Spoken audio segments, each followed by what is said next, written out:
समझ रहे हो ना।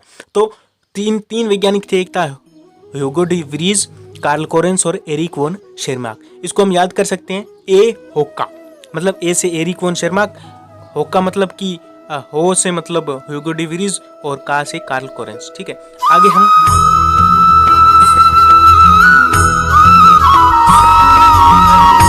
नमस्कार, मैं हूं राकेश कुमार। आप सभी का स्वागत है हमारे अपने YouTube चैनल राकेश की क्लास में। दोस्तों, आज का जो लेसन है वो 3rd नंबर चैप्टर है जिसका नाम है आनुवंशिकी या जेनेटिक्स।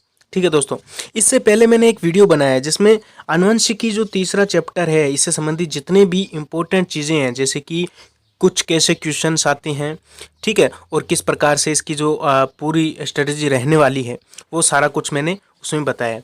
ठीक है दोस्तों, तो वो वीडियो आप जरूर देख लेना। बेसिक बताता हूँ कि आनुवंशिकी किसे कहती है।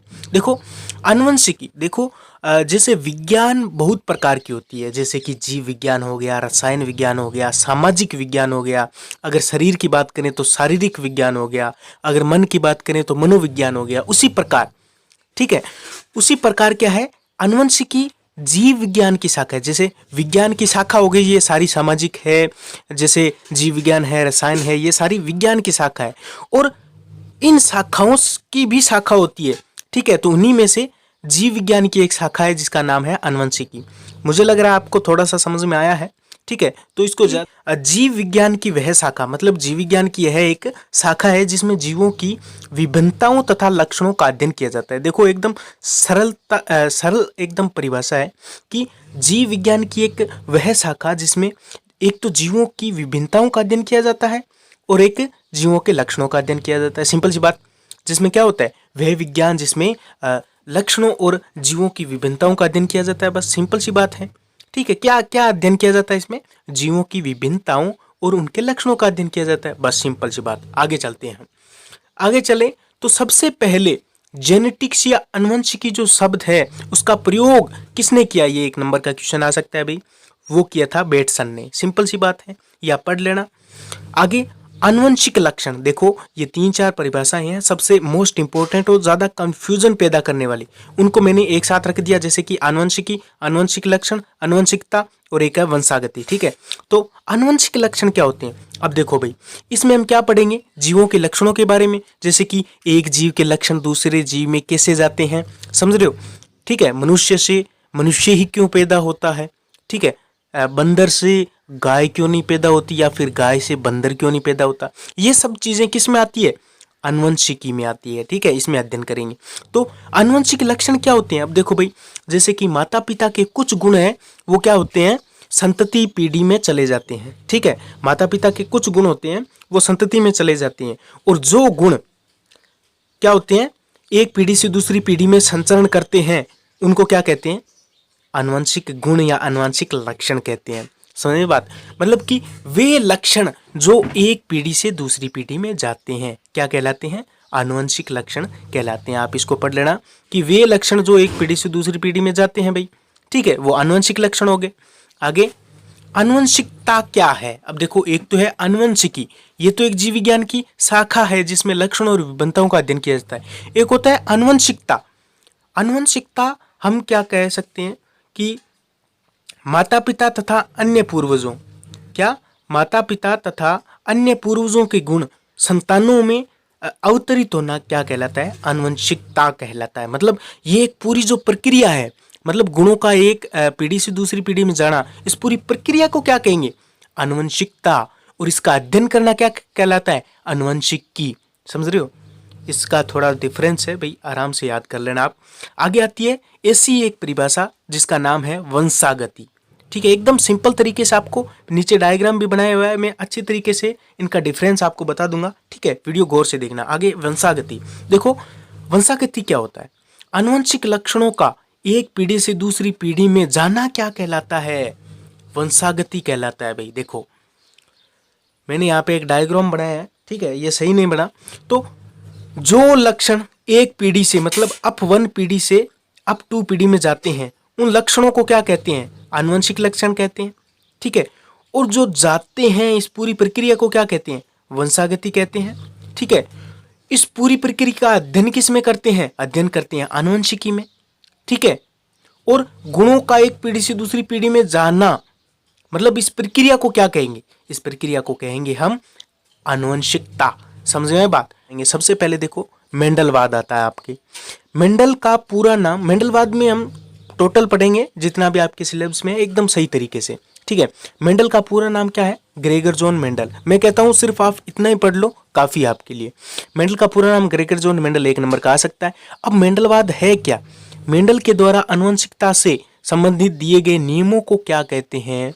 मेंडलवाद। मतलब मेंडल ने जो नियम दिए ना आनुवंशिकता से संबंधित, उन नियमों को क्या कहेंगे? मेंडलवाद कहेंगे। मतलब मेंडल के द्वारा दिए गए नियमों को क्या कहेंगे? मेंडलवाद।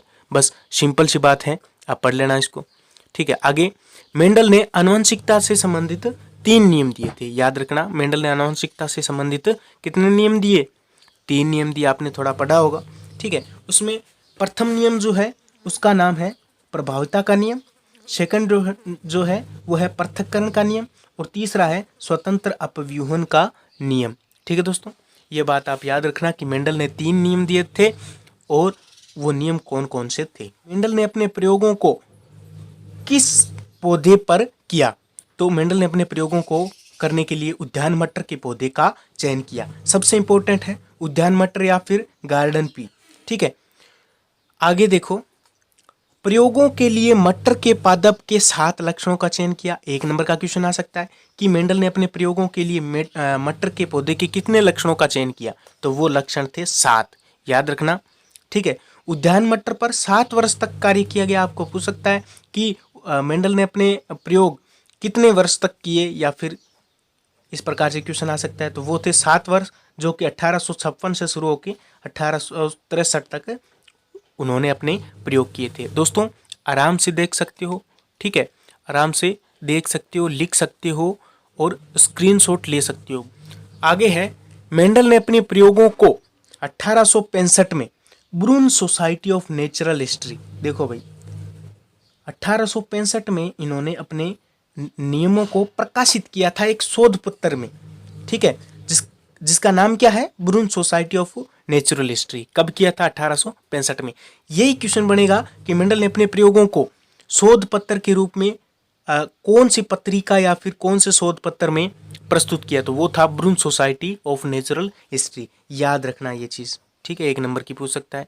आगे देखो, आगे 2 नंबर का क्वेश्चन आ सकता है कि मेंडल की सफलता के कारण लिखो। देखो भाई 2 नंबर का क्वेश्चन आए ना तो कम से कम 4 कारण लिखने पड़ेंगे आपको, ठीक है। तो वो मैंने आपको सिंपल तरीके से आपको बताया कि संकर्ण प्रयोगों का सावधानीपूर्वक विश्लेषण। अब देखो मेंडल को ही सफलता प्राप्त क्यों हुई, ये क्वेश्चन बनता है। देखो आनुवंशिकता से संबंधित कई सारे वैज्ञानिकों ने प्रयास किए लेकिन वो सफल नहीं हुए, उनको पता नहीं चला कि गुण एक पीढ़ी से दूसरी पीढ़ी में किस प्रकार से जाते हैं, ठीक है। लेकिन मेंडल ने सफलता प्राप्त कर ली।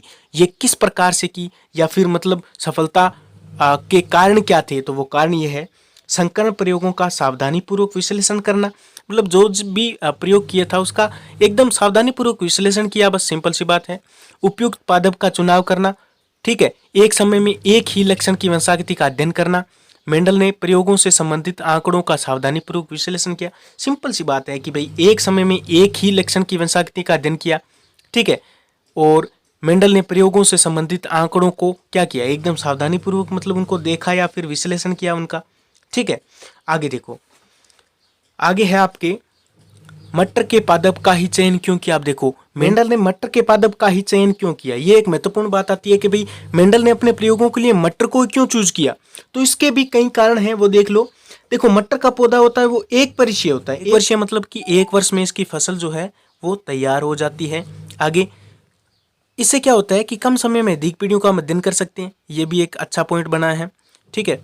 आगे द्विलिंगी पुष्प का होना, इसमें क्या होता है? द्विलिंगी पुष्प होता है जिससे कि स्वपरागण से शुद्ध वंशक्रम प्राप्त किया जा सकता है, ठीक है, ये भी आप याद कर लेना। तीसरा पॉइंट है विपुंसन, इसमें विपुंसन कराया जा सकता है, ठीक है।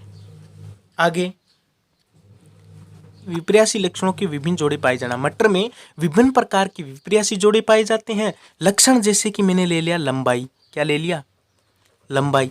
लंबाई भाई एक लक्षण होता है। अब इसके 2 विपर्यासी रूप कौन कौन से? या तो फिर लंबा होगा, ठीक है, या फिर क्या होगा? बोना। अब लंबाई में 2 ही विपर्यासी रूप हो सकते हैं। देखो अब जैसे कोई आदमी है, तो आदमी है कोई, उसका लक्षण मैंने ले लिया रंग। क्या ले लिया? रंग। अब रंग तो एक लक्षण है, इसके विपरीत स्वरूप क्या हो गए? या तो काला या फिर गोरा। समझ रहे हो ना बात को? मतलब कि उन्होंने 7 लक्षण लिए थे और उसके विपरीत जोड़े। दोस्तों आगे क्वेश्चन बनता है सबसे महत्वपूर्ण कि मेंडल के नियमों की पुनर्खोज किसने की। दोस्तों ये सबसे महत्वपूर्ण क्वेश्चन है। उस टाइम क्या है कि मेंडल को जीते जी पता ही नहीं था कि मैं इतना बड़ा वैज्ञानिक हूं या फिर बन जाऊंगा। ठीक है दोस्तों, क्योंकि उस समय इतना संचार नहीं था और ना ही उनकी खोज मतलब बड़े बड़े वैज्ञानिकों तक पहुंच पाई और ना उनका अच्छे से विश्लेषण हो पाया।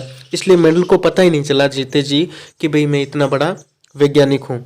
तो उनकी दोबारा खोज की गई थी। वो 3 वैज्ञानिक थे, ठीक है, जिनके नाम नीचे दिए गए हैं एकदम ट्रिक के साथ। समझ रहे हो ना?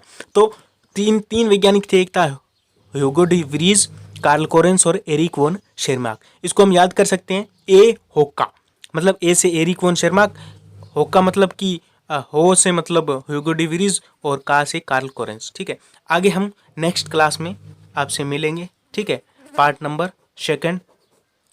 चैनल सब्सक्राइब कर लें और बेल आइकन प्रेस कर दें, ऐसे ही वीडियोज़ आपको मिलते रहेंगे।